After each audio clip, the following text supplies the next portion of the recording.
Shalom El Adonai, selamat datang di Pesan Gembala edisi Oktober 2016.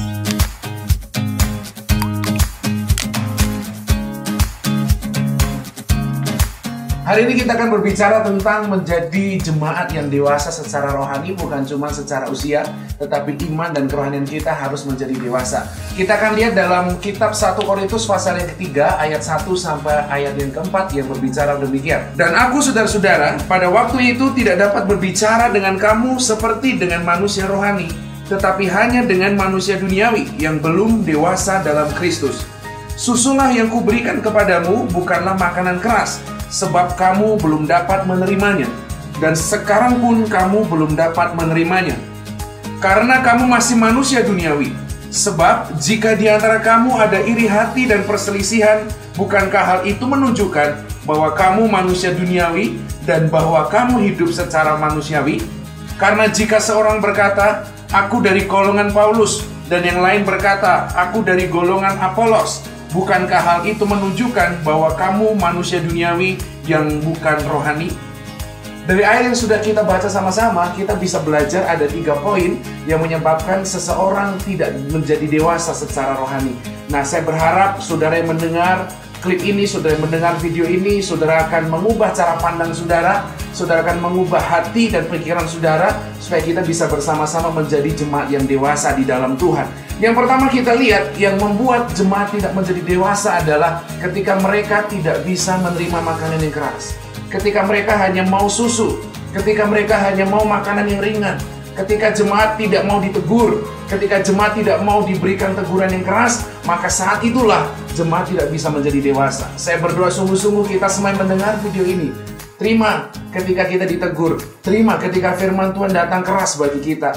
Terimalah apapun yang menjadi firman Tuhan. Saya percaya pertumbuhan rohani akan terjadi dalam kehidupan saudara. Yang kedua, yang membuat saudara tidak bisa berkembang secara rohani adalah adanya sebuah perselisihan, adanya permusuhan. Kalau kita berbicara tentang kehidupan yang di luar sana, begitu banyak kita melihat permusuhan, perang terjadi di mana-mana. Tetapi yang miris adalah ketika di dalam gereja ada perselisihan, di dalam gereja ada permusuhan, di dalam gereja ada masalah yang tidak diselesaikan. Nah, saudara, saya berdoa sungguh-sungguh, kalau ada dari saudara yang sedang terlibat dalam perselisihan, selesaikan, bereskan, lakukan pemberesan di hadapan Tuhan. Maka saya percaya saudara akan bisa mengalami pertumbuhan secara rohani. Dan yang terakhir, yang ketiga, saudara, apa yang membuat jemaat tidak bisa bertumbuh secara rohani adalah karena jemaat fokus kepada manusia. Apa yang menjadi maksud jemaat fokus pada manusia? Dari teks yang kita baca, saudara bisa lihat bahwa jemaat ini terbagi dalam 2 golongan, golongan Paulus dan golongan Apolos. Jemaat, aku golongan Paulus, ada lagi sebagian jemaat berkata, aku golongan Apolos. Hal ini menyebabkan manusia atau kita tidak berkembang secara rohani. Ketika fokus kita hanya kepada manusia saja. Saya berdoa sungguh-sungguh saudara, jadilah jemaat yang fokus kepada Tuhan. Jadilah jemaat yang memandang kepada Tuhan. Pandang Yesus sebagai kepala gereja. Pandang Yesus sebagai kepala dalam kehidupan saudara. Pandang Yesus sebagai pusat dalam kehidupan kita. Maka saya percaya kita akan mengalami pertumbuhan secara rohani. Bahkan sampai pendetamu, bahkan sampai pendeta saudara dimanapun sudah berada, jangan fokus kepada pendeta, pandang Tuhan.